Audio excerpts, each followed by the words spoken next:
Hello, I hope all of you are doing great and also doing awesome as well. In the previous lectures, we understood why Spark came into existence. What are the advantages of Spark? What is Spark? What are the important components of the Spark? Now that we know Spark is a wonderful tool, isn't it necessary to know how Spark came into picture? What is the history of the Spark? I feel it is essential so that you can appreciate how it has started as a very small research project and it has grown into a powerful tool across the globe. Let's get started. There is a small research project of Spark in AMP Lab, which was part of UC Berkeley. It's a beautiful campus on US West Coast. UC Berkeley is known for many things. It's one of the wonderful technology universities and also it has a wonderful MBA program. Somewhere in 2009, Spark just started as a research project in AMP lab of UC Berkeley. What happened is somewhere in 2009, set of wonderful scientists like Matai Zaharia, Mushraf Chowdhury, Michael Franklin, Scott Shankar, and Shoika, they published a paper named Spark Cluster Computing with Working Sets. What happened is all these folks were in a way knowing what may be the benefits of MapReduce or what may be the drawbacks of this programming model MapReduce because they were interacting with the people who are using this MapReduce. Considering all those things, what became clear to all these group of people is at first the distributed computing is gaining lot of popularity. Any new applications which are coming into picture, they need to use the distributed processing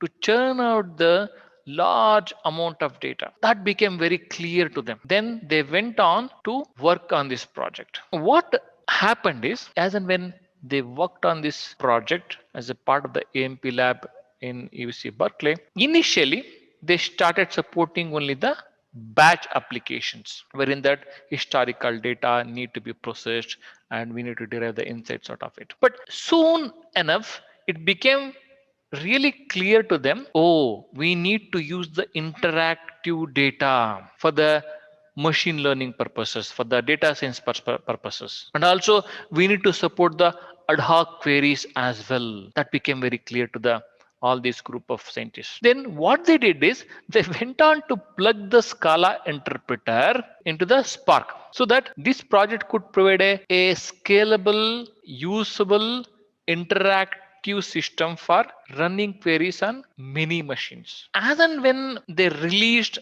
this particular version of Spark, including all these things by plugging the Scala interpreter and all those things, it became very clear that we need to go on adding more and more libraries into that. What they did is they followed the standard library approach, which is there in the current Spark, and they added mlib, Spark streaming, graphics into all these things. What happened is by 2013, within 4 years of its inception, the research project has grown into multi-university project, wherein that many academic institutions, the people from many academic institutions started contributing to the Spark project. There were almost 100 plus contributors at the time. So soon enough, they realized that, oh, this needs a larger contribution. This need to be used by many people across the globe. EMP Lab contributed the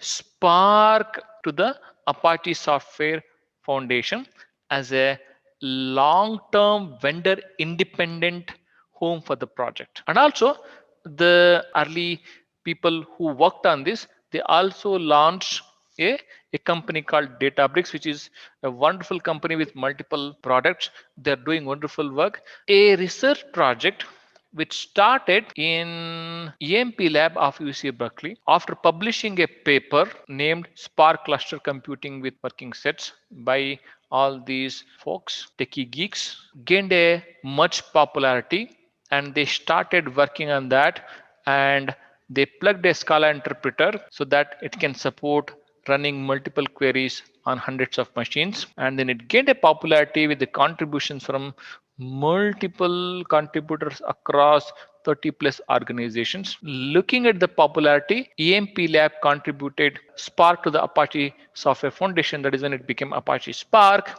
as a long-term vendor independent home for open source contribution and also development. Now, Spark is literally there in many implementations of any of the medium or big size companies data ecosystem. We'll try to learn more about Spark in the upcoming lectures. Stay tuned. Thank you.